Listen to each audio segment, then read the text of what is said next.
मयूरभंज जिला श्यामाखुंट ब्लॉक कुचिला घाटी पंचायत अंतर्गत ताराचुड़ी ग्रामर चाषी मैंने ग्रीष्म प्रवाह को नहीं चिंतार अच्छा चाषी स्ट्रबेरी और विभिन्न पनीपरिया नष्ट हो जाଉଛି। खोला मेला स्थान में पड़ रहा जो चाषी मानक क्षति होउछि। समस्यार समाधान पाई ताराचुड़ी चाषी मैंने आज जिलापाल को अभियोग शुणाणी शिविर में अभियोग कर चाषी दाबी मुताबक सरकार और जिला प्रशासन तुरंत एक शीतल भंडार निर्माण करंतु जहाद्वारा सेमानक फसल को अधिक दिन पर्यंत से सुरक्षित रखिपारे एवं यार बिक्री व्यवस्था करने को अनुरोध करा जायछि, जहाद्वारा चाषी माने निजर परिश्रम उचित मूल्य पाइपारे एवं अमल होइथिबा फसल नष्ट होबारु रक्षा पाइबे बोली अभियोग करछन्ति।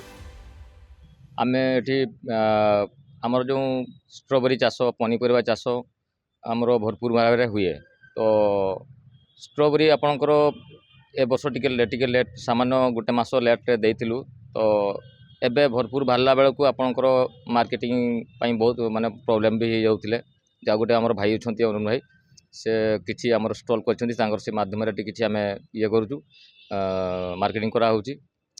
तो जहाँ भी हो से आउ किछि नेक्स्ट बढ़ुची सेगुड़ा को हमर नष्ट हो जाउची। तो सेटा पाई आउ पनीपरिया भी मध्य सेमतिका बर्तन भरपूर बाहरुची सेगुड़ा को भी कम दाम रे आपणकर बिक्री करिया पाई भी कष्टकर लागुची। तो सेटा पाई आमे गोटे किछि आमे गोटे कोल्ड स्टोरेज टाइप रो जदी हमर गोटे किछि गोटे हेई पारथांता तो किछि दिन आमे सेटा को रखी कि आमे उचित दाम रे आमे मूल्य रे बिक्री करि पारथांतु चाषी माने उपकृत हितांतु बहुत। मयूरभंज प्रदीप्त होतांग रिपोर्ट खबर ओडिशा।